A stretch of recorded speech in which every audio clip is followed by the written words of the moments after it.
तो हम लोग डिस्कस कर चुके थे जलियांवाला बाग और रॉलेट एक्ट, और हम ये भी समझा चुके थे खिलाफत मूवमेंट क्यों स्टार्ट किया गया था।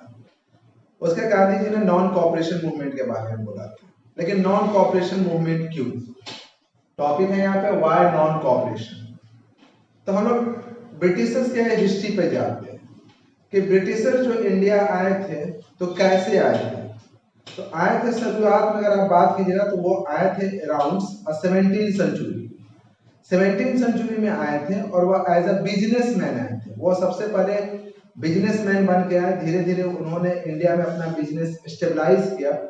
उस बिजनेस में उनको अच्छा खासा प्रॉफिट हुआ। जो इंडियंस थे वो ज्यादा से ज्यादा उनका गुड्स यूज करने लगे, और धीरे धीरे उस बिजनेस में उनको काफी ज्यादा प्रॉफिट हुआ। इससे उनके पास एक अच्छा खासा वेल्थ तैयार हो गया, और उस वेल्थ का यूज उन्होंने पॉलिटिकली पार्टिसिपेट किया, मतलब पॉलिटिक्स में यूज किया। फिर क्या हुआ कि बाद में जो राजा जो आपस में फाइट करते थे तो वहां पे वो इंटरफेयर करते थे, और इंटरफेयर करने के बाद धीरे धीरे मतलब कि ज्यादातर इंडिया का पॉलिटिकल एक्टिविटी में इनका पार्टिसिपेशन होने लगा, और बाद में वो यहाँ के ऑल इन ऑल बन गए। शुरुआत में जो इंडियंस थे उन्होंने ही ब्रिटिशर्स का हर जगह पे सपोर्ट किया, ईच एंड एवरी जगह पे। लड़ने की बात आती थी तो ज्यादातर देखेगा तो इंडियन ही जो थे उनके सोल्जर में थे। तो गांधी जी ने कहा कि अगर ब्रिटिशर्स को इंडिया से भगाना है तो हम लोगों को इनके साथ नॉन कोऑपरेट करना पड़ेगा। नॉन कोऑपरेट का मतलब हुआ कि हम उनके साथ किसी तरह का कोई कोऑपरेशन नहीं करेंगे। अगर हम उनके साथ किसी तरह का कोई कोऑपरेशन नहीं करेंगे तो धीरे धीरे वो कमजोर हो जाएंगे, और कमजोर होने के बाद खुद ब खुद वो इंडिया से वापस चल जाएंगे। इसको समझने के लिए आप एक दो एग्जाम्पल लीजिए। पहला बात कि ब्रिटिशर्स जो थे वो एक बिजनेसमैन थे। कोई भी बिजनेसमैन किसी भी जगह पर तब तक ही टिका रहता है जब तक कि उसका बिजनेस चल रहा है। उसका बिजनेस मतलब उसका जो गुड्स है मार्केट में सेल हो रहा है, उसी पर बिजनेसमैन टिका हुआ रहता है। जिस दिन किसी भी बिजनेसमैन का कहीं भी बिजनेस हो और उसका बिजनेस में नुकसान होने लगेगा, लॉस होने लगेगा, लोग उसका सामान परचेस नहीं करेंगे, उस दिन जो बिजनेसमैन है वहां से अपना बोरिया बिस्तरा समेट लेगा और वो चला जाएगा। तो गांधी जी ने कहा कि सेम यही चीज उन्होंने कहा कि अगर हम ब्रिटिशर्स का गुड को यूटिलाइज नहीं करेंगे तो उनको बिजनेस में अच्छा खासा नुकसान होगा, और जब उन्हें बिजनेस में नुकसान होगा तो फिर वो ज्यादा दिन तक इंडिया में नहीं टिके रहेंगे। ठीक है ना। तो अगर ब्रिटिशर्स को यहाँ से हटाना, उसी तरह से बिजनेस मतलब ब्रिटिशर्स का पावर क्या था, तो उनके पास सोल्जर्स थे। उस सोल्जर्स के बल पे इंडिया में कोई भी छोटा मोटा जो आंदोलन होता था उसको वो दबा देते थे, और उस सोल्जर में ज्यादातर इंडियन थे। अगर इंडियन जो थे अपना सर्विस देना वहां बंद कर दे तो फिर ब्रिटिशर्स का पावर अपने आप आधा से भी ज्यादा कम हो जाएगा, फिर वो इंडिया से फाइट नहीं कर सकते थे। तो इसलिए गांधी जी ने कहा कि हमको वहां पे नॉन कोऑपरेट करना है। लेकिन यहाँ पे नॉन कोऑपरेट तो ईच एंड एवरी जगह करना है। जैसे बच्चे जो हैं उनको स्कूल नहीं जाना है, टीचर है तो उनको स्कूल में नहीं पढ़ाना है, लॉयर है तो उनको कोर्ट में प्रैक्टिस नहीं करना। मतलब आफ्टर ऑल सिर्फ बिजनेस और सिर्फ मिलिट्री सोल्जर्स यहीं तक इंडियन को नॉन कोऑपरेट नहीं करना। ब्रिटिशर्स का ईच एंड एवरी जगह पे नॉन कोऑपरेट करना। लेकिन कांग्रेस के विधि में क्या चल रहा था कि नॉन कोऑपरेशन करना है कि नहीं करना है। करना दो तरीके से, उसके अंदर में ही ना कांग्रेस के अंदर में दो गुट बचा हुआ था जो आपस में ही मतलब उधेड़ मुन में थे या कंफ्यूजन में थे कि नॉन कोऑपरेशन करना है कि नहीं करना। फाइनली नागपुर सेशन दिसंबर 1920 में नागपुर सेशन हुआ।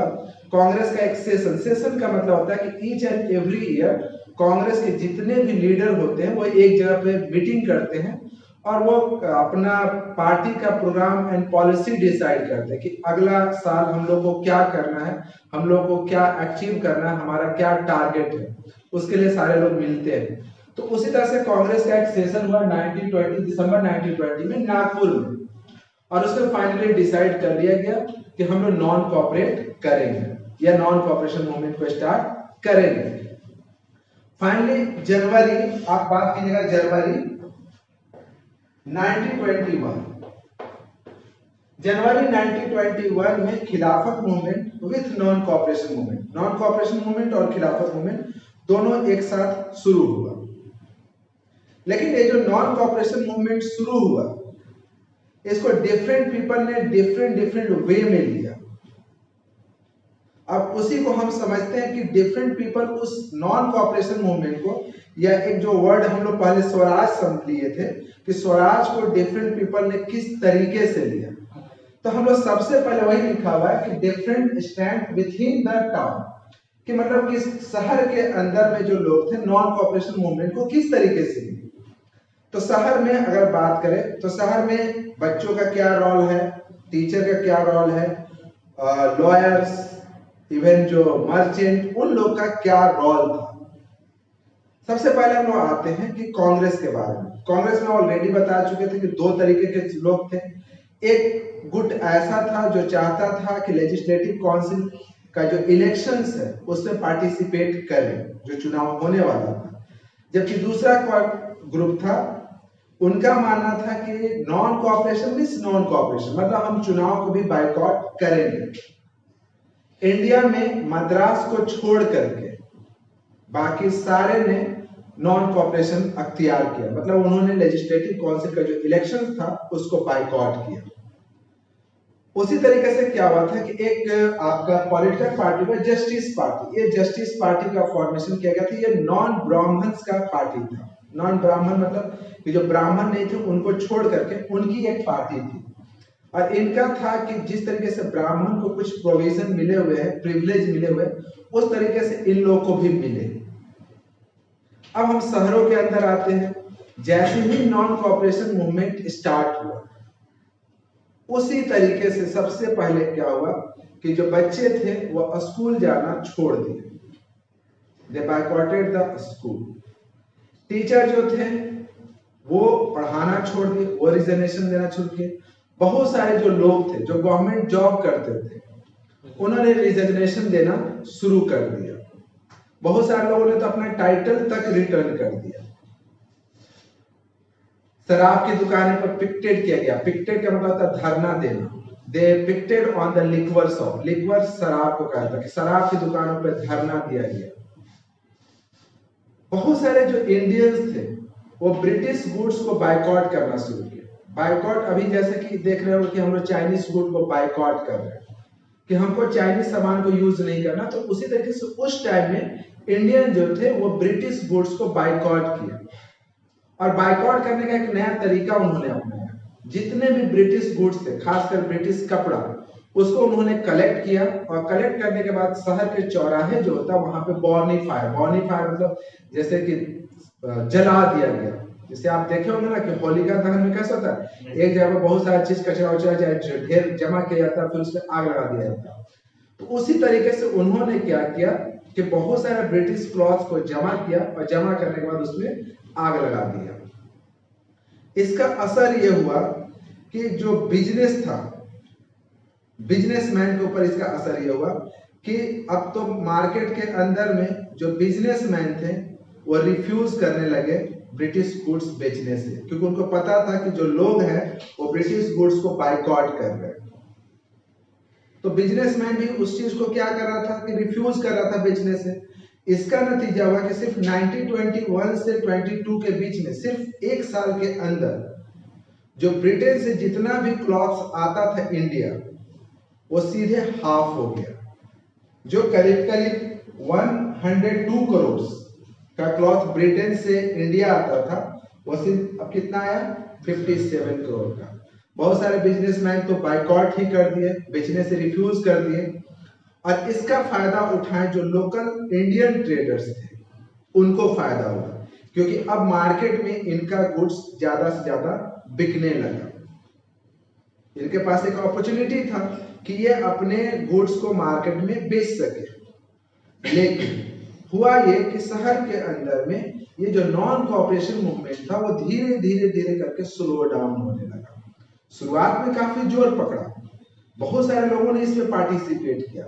सबको गांधी जी ने जिस तरीके से कहा था कि नॉन कॉपरेट करना, तो उन्होंने नॉन कॉपरेशन किया। बच्चे स्कूल जाना छोड़े, टीचर ने पढ़ाना छोड़ा, लॉयर ने प्रैक्टिस करना छोड़ा, बहुत सारे लोगों ने रिजिग्नेशन देना शुरू किया।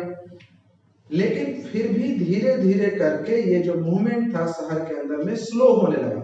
स्लो होने का मतलब हुआ कि फिर से जो बच्चे स्कूल जाना छोड़ दिए थे वो स्कूल जाना शुरू कर दिए। जो लॉयर प्रैक्टिस करना कोर्ट में छोड़ दिया था वो वापस प्रैक्टिस करने लगा, टीचर स्कूल में पढ़ाने लगा। और जो लोग ब्रिटिश गुड्स को बाइकआउट कर रहे थे फिर वो ब्रिटिश गुड को यूज करने लगे। तो सोचने वाली बात है कि आखिर ऐसा क्यों हुआ। इसके पीछे सबसे बड़ा लॉजिक ये था कि गांधी जी ने नॉन कोऑपरेशन मूवमेंट के लिए लोगों को बोला। गांधी जी के बोलने पर सभी लोगों ने नॉन कोऑपरेशन मूवमेंट शुरू भी किया, लेकिन उस समय ब्रिटिश का कोई अल्टरनेट सोर्स इंडिया में नहीं था।